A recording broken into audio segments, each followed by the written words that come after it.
everyone. Glad to be here in Just Mini Pigs.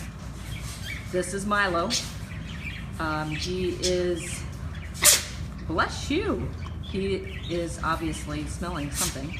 Anyways, he's the pig we're going to be working with today. I'm going to turn this around and introduce myself real quick. Like I said, this is Milo. He is the pig we have here at the center. He is the pig we have here at the center, and we use him to educate the world of pigs in positive reinforcement. Hi, Amy. I'm going to turn this around. Hi, Crystal. Here's the lovely Milo. Hey, Julie. Hey, everybody. I'm really excited to be on here. My name's Lara Joseph. I'm the owner of the Animal Behavior Center. We are an international educational center, and we teach people about applied behavior analysis and positive reinforcement with their animals to increase the relationship people have with their animals. I'm taking master's classes in this, and hey, there's the awesome Anita. Hi, Laura. Hi, Christina. And the classes that I take, where we never talked about animals in the classes, it was all people. I just use this applied behavior analysis as a branch of psychology. They're trying to break away from psychology, because what applied behavior analysis is it focuses on observable, measurable behavior. Sandy, will you remind me not to forget to talk about labels? Or Lindsay? So before we start, hello everybody. I'm so excited to be here. Hi Beth, I see a lot of really familiar names. I want to say, Anita, thank you so much for allowing me to do this, and thank you for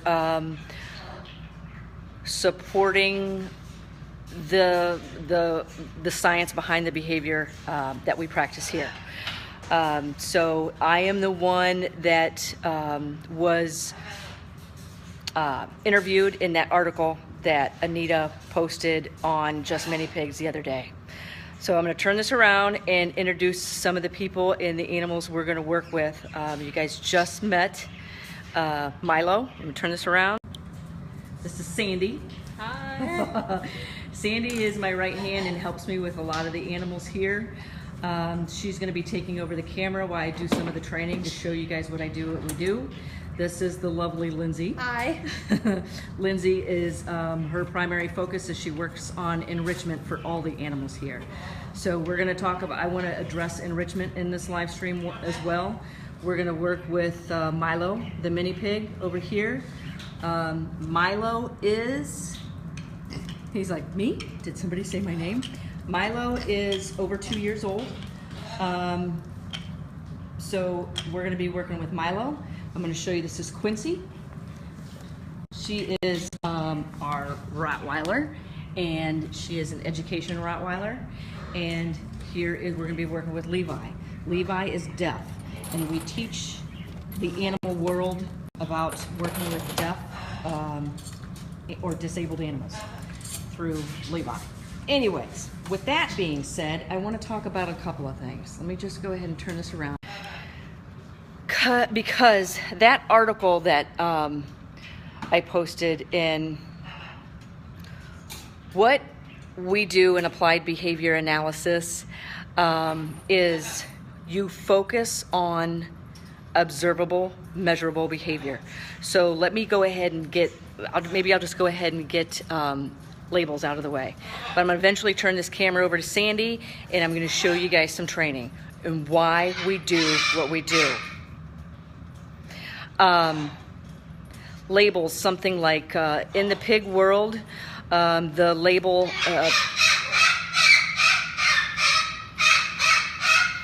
that's Suki, our blue-fronted Amazon. Their labels are something you use to describe behavior, and animals unfortunately get labeled with those behaviors, such as aggressive or dominant. When the problem with labels is, Those are two labels that are heavily used in the pig world. The problem with labels is if people give the animal's behavior or the animal a label, it tends to, they think they can't work with the behavior. So I will not say pigs are dominant. I'm not going to say that. Because what I am going to say is show me what dominant looks like. Because once you show and tell me in observable, measurable behavior, such as Milo is very dominant. He has to, I don't know, what does he have to do? All the toys are his. He'll be very aggressive towards the Rottweiler, Quincy, for her toys. That is a label. Be careful with it, because you can change that behavior. You can prevent that behavior from happening in the first place. And when the undesired behavior already happens, you've totally missed your opportunity to change that behavior. Okay? Milo is over 2 years old. One thing, like I was just talking to Sandy and Lindsay about, I am not a big fan of using the term the terrible twos, because what those terrible twos are primary learning animals, where your animal is learning how to behave, and what desired or undesired behaviors are being reinforced, and very strongly. If you do not interact and show that animal and help show that animal the alternate behavior that you want, because you guys have to live together, you're missing prime opportunity for those very crucial learning years. Those are the terrible twos. And I don't know exactly, I mean, I know how people use them. Take those under your control and show your animal what you want them to do that is going to earn reinforcement. Yes, so once the pig has charged the other pig, has charged the kid, has charged the dog, you have already missed the opportunity to redirect that behavior. I'm going to show you some things, and I'm going to talk about a couple of things here. So what Sandy is doing is, you had heard the dogs barking at the beginning of the live stream. She didn't force them to do anything. What she's doing is showing them what behaviors are going to earn reinforcement. That is exactly what she's doing. And so I can talk. So thank you, Sandy. Yep. Very nice, Sandy. She knows I'm trying to use I positively reinforce behavior I want to see increase. So something else, people think that food is the only reinforcer. No, it is not. Attention is a very powerful reinforcer. Attention is the #1 reason why animals lose their homes, because people unknowingly reinforce undesired behavior. With pigs, I would say behaviors labeled as aggressive are the #1 reason why they lose their homes. The #1 reason why I get people contacting me is behaviors labeled as aggressive. So before we move on to show some training, I do want to address move the pig. My problem, I will say I do have a problem and a concern with move the pig. I've read about what it is, and I'm just going to point out some concerns. So, and somebody tell me if I'm wrong, but move the pig is to go up and like this. I'm not even going to do it because I don't want to do it. You force the pig to move, correct? Wherever it's sitting, you just force the pig to move, to let the pig know that you're the dominant pig, right? Do I have that correct? I have several concerns with this, and I'm not demeaning the person or the people who use it, support it, not at all. I have my concerns because okay, thanks, Anita. I have a lot of people contacting me for behavior consultations that have used Move the Pig, and guess what? They have a pig that is now labeled as aggressive, and I've worked with very stressed pig caretakers because they've used it. That pig is well on its way to lose its home. Now, if people continue to do that, that is going to keep me in business, and that is not at all what I want to happen. So, my problems with Move the Pig is, number one, I am not a pig. So pigs relate to other pigs and how pigs relate to each other. I am a human living with a pig. I am a human living with dogs. I am a human living with birds, with people. We have a turkey vulture out there in the center, a lemur in the other room. I work with a lot of animals at zoos. Like I said in the post that Anita first posted, is I am not going to practice Move the Gorilla because I do not want to see what the consequences are. People tend to be a little more forceful with animals that they're bigger than. It's not that it doesn't work. Maybe it works, but not without its consequences. And one of those is contingency. It doesn't teach the animal contingency. Does that pig know why you are doing this? If there is no contingency there, you could be, pigs are prey animals.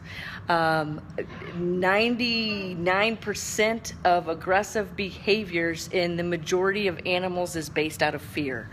That's why Ian Dunbar said a fearful, unsocialized dog is an extremely dangerous animal. And I will agree 110%. So back to Move the Pig, it doesn't teach contingency. What contingency is that the animal knows if this happens, then this happens every single time.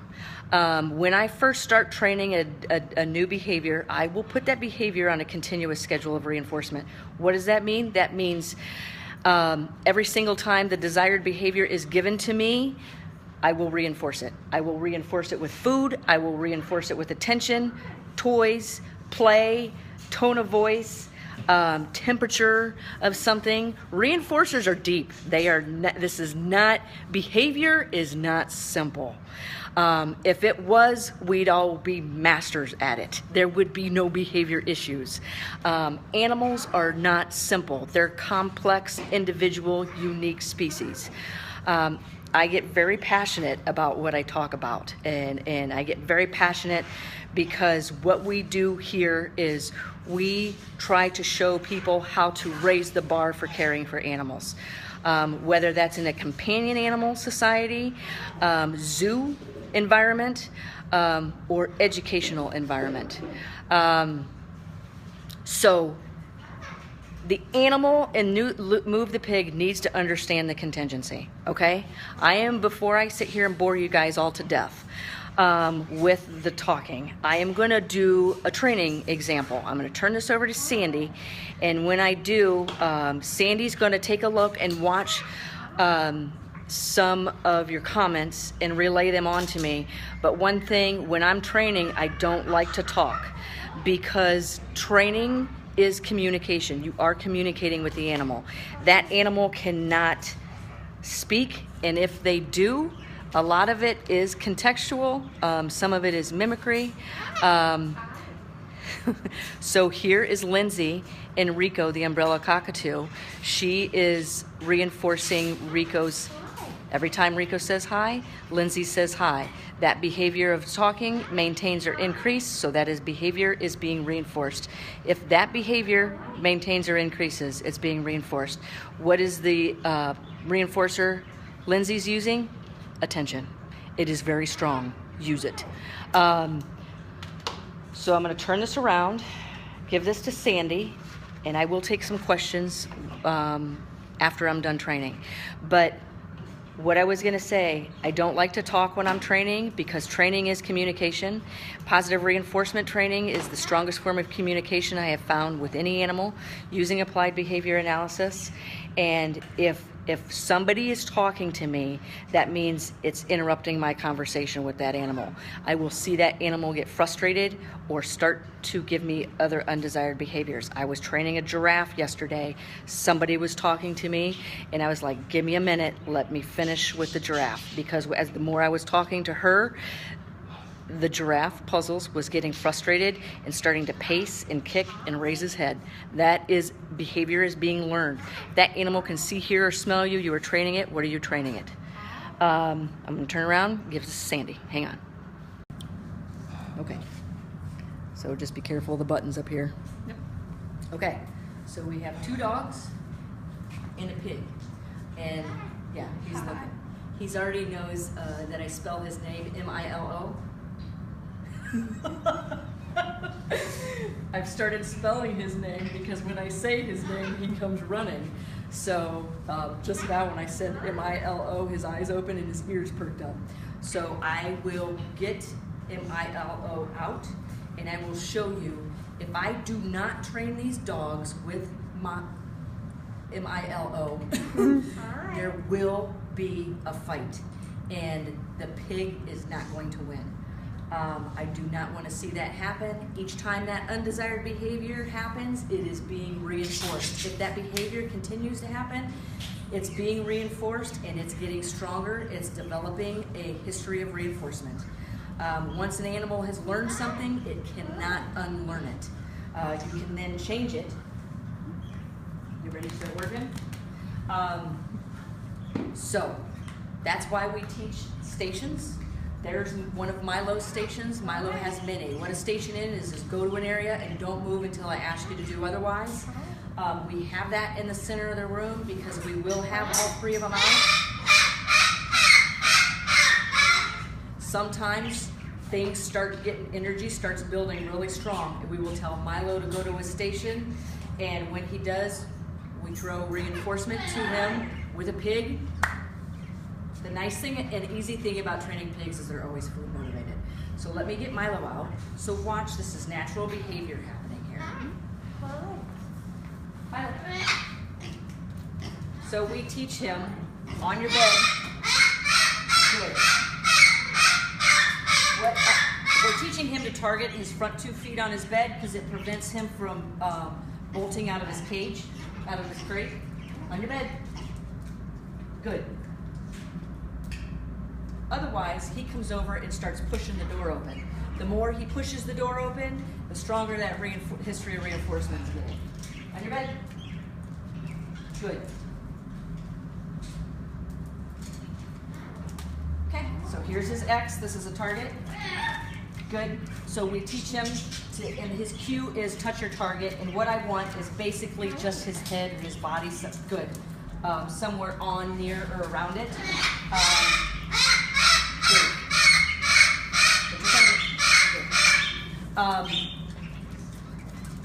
I'm just going to go ahead and touch your target. Good. So here comes Quincy on her bed. Good. What behavior?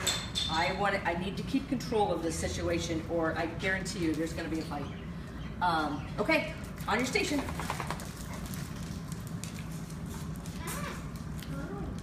On your station. Oops. Good. So Milo and Quincy over here. Good. Milo and the deaf dog do not get along.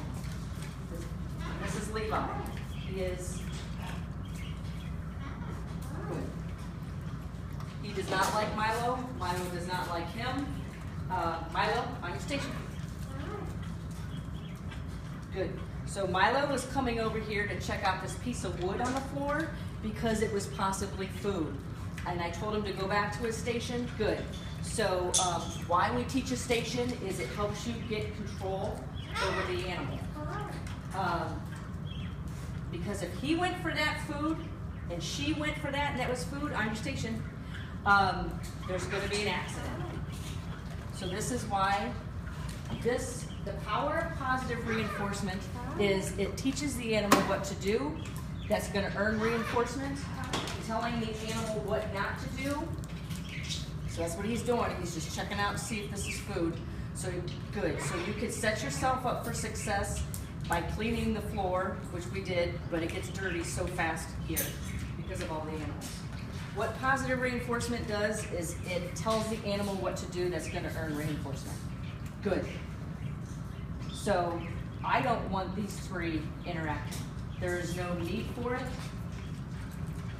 That is a pig. These are dogs. I'm just not going to take the chance. Good. I see people letting dogs play with pigs. Good. Quincy, sit. Good. I'm just not going to do it here because I've seen too many dog and pig accidents. So something else we work on is I'm going to bring these two over here. Stay. Levi.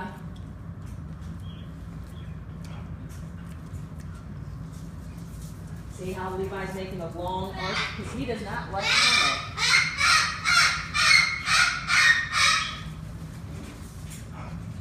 Rico's in his free. Rico. Quincy. You toss it? Rico, Quincy, toss it. Toss it, Rico. Over here. So I want more distance over here. She's just sitting because I'm putting my hand in the treat bag. Good. They're asking what type of treats do you use that are safe for both dogs and pigs? Good. Good question. Before I answer that,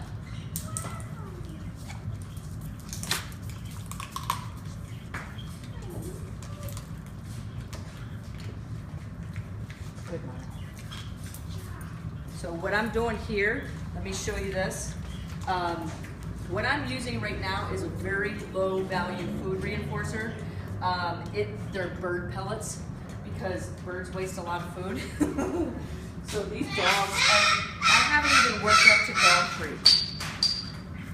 Something I'm working on right here, and Sandy has trained this very well. We all train a station very well. Good. Is when this door opens, that is an audible cue to all the dogs to go running out the door, all the animals. If that happens, there is going to be a fight. Good. So what we train here is stay. Good.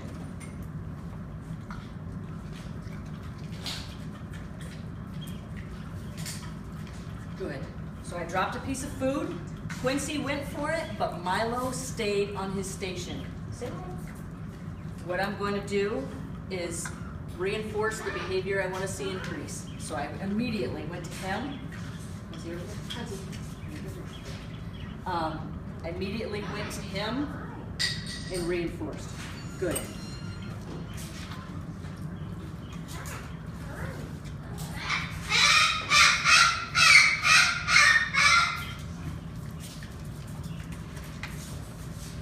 Good girl.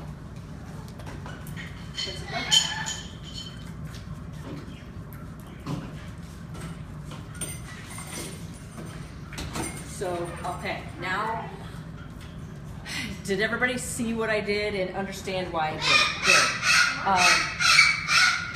Something else we do, I'm gonna go pretend like I'm getting in Rocky's cage. Okay. So, if the mammals get in the cages here, their mammals are in some they're in danger. So what we do, if you guys see the X's on the floor, those are targets for the mammals to either put their head or target their behinds to. So I'm gonna go pretend like I'm gonna get in the last cage on my left. I'll show you what we've trained, because there's gonna be a fight between a pig and a herd. So hey Milo, you wanna come with me? He's on his station because he's trained so well to stay on his. Milo, come. So he knows, now he's gonna sniff to see if he knows to go to this X when I go to walk in this cage. Good. That is why they are here, because it tells the animal what to do. On your target. Nice job. Good. Because there's food all over on the floor in here.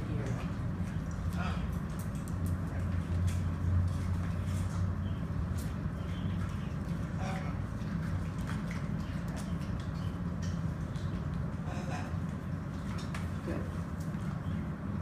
So what it does is tell the animal what to do and where to go. That's going to earn reinforcement. and this is Quincy's target. This is the Rottweiler's target. So they both sit right here, and I reinforce for those behaviors. I want to see, was there any questions? It's mainly just stuff asking about personal experiences Okay. and about the target stick. What about it? If you can show it, How to use it? yeah, or just even just show it in general, just what they look like. Do we have any target sticks around here? Yeah, I saw one earlier. I bet you there's a lot of target sticks in that one. Where? Behind that. Super long target stick. What were we using this for? Let's see. Ready? Milo, touch. Good. So what the target stick does is when I teach people how to use the target stick, they think, on your station. On your station. They think that, good. It's a magic wand. It's not a magic wand. The reason this is so strong is because people are learning contingencies with their animals. Milo, touch. Good. And it's usually on a continuous schedule of reinforcement. What that means is that the animal knows that every time he touches his nose to the stick, the reinforcer is delivered. On your station. Hi. Good. So I put the target, you notice that when I tell him to go to his station or ask him to go to his station, I hide this behind me because it just being out is a cue to him, like he's getting confused. Do you want me touching it? What do you want me doing? See, this is confusion. And when confusion happens, this is training. What you're doing is you're not pairing a visual cue with a positive reinforcer. That'll confuse your animals and an accident can happen. And you can easily untrain everything you've been working so hard on training. Milo, on your station. Hi, guys. Good. So Rocky just said, Hi, guys. and both Lindsay and I reinforced it. Nice job. So not once has Milo charged anybody. What are some of the other things that I wanted to talk about? Not once has Milo charged anybody. I wanted to talk about a behavior, but everybody here pays attention to it because we know it can happen. That's right, Rocky. And if it happens, then the animal has already learned it and it can't unlearn it. Now you have to counter condition. Now you have to show that animal has already learned that and if that pig charges you and you run or get away or jump on a counter or whatever, and if that's what the pig wanted, you just taught it that that's what it needs to do. By no means does that mean sit through a bite or a head swipe or a charge or a lunge. The key is redirect it before you even see. There's little subtle cues that undesired behavior is getting ready to happen. Sandy saw it the other day between the Rottweiler and Milo. Quincy was over there on her bed. Milo went up and just stared at her. Yeah, she was lying on the floor. Okay, so Quincy was on the floor and Milo just went over and stared at her. I've seen it happen. Watch, those are the things you want to watch for. Don't go run and chase. What we don't do is we don't go run and chase the pig. We don't smack, jump in and yell at it because there are other methods that are more effective and science shows to be them more effective. Synapses in the brain don't develop as quickly or fully as if they would under negative reinforcement and positive punishment during times of aversives, as they would during positive reinforcement. And science and studies already show as well that if an animal is learning through positive reinforcement, it is its preferred form of enrichment. So, anything else that we didn't talk about? But the key was with the charge, catch it before it happens because the antecedents, those cues are there. So just Milo, the proximity is a cue. The standing still, the tail top stops wagging, hair raises on the back of the neck. Those are, now you got several of them. Did you miss the first one? Okay. Did you miss the second? Okay, there was a third. Okay, there was a fourth.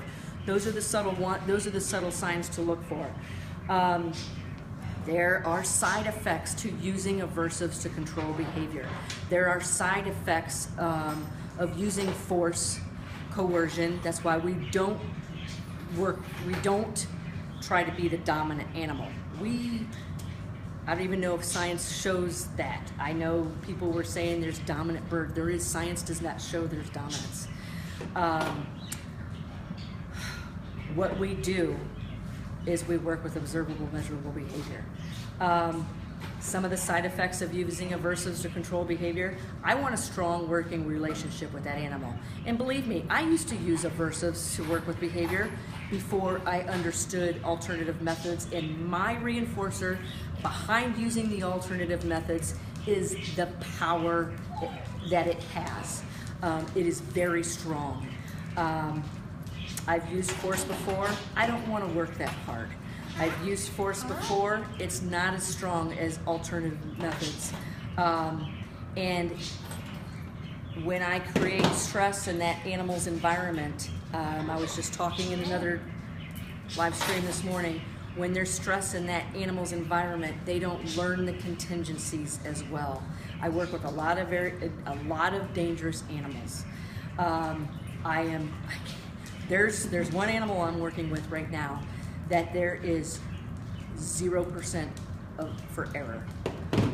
There's 0% for error, and if I do make a mistake, there will always be cage bars between us, because if not, my life would be in some pretty serious jeopardy. The relationship with the animal isn't as strong. Will I use force, coercion, or aversives to control behavior? Yes, I will. If the alternative is worse. But those instances are far outweighed by using positive reinforcement. If I have to use force, coercion, or aversives to change behavior, I will use it, but say, note to self, this animal and this behavior needs training. So I think we pretty much covered everything I wanted to cover. Two things I didn't cover. Get your pigs socialized. If they don't have the opportunity to be with other pigs, he's not gonna have that opportunity. There's too much danger there. He makes a great education pig. Keep your pigs socialized. I work with a lot of people and their pigs to get that pig socialized, get them used to changing environment. You do not want to do that all at once. It can be very stressful for a pig that's not used to a changing environment. We have in here, in the animal room, we've got the training room, we've got the center, we've got the backyard, we've got the house, we've got outings that Milo's used to all of this. If your pig is not used to, you can slowly incorporate those changes into your pig's life for the benefit of the pig, and for the benefit of the relationship with you and your pig, and for the benefit of your pig's future. Milo is pretty well, he's like, what? He is pretty well enriched. Piggy butts. Piggy butts. He is pretty well enriched. He can be a very destructive pig very fast.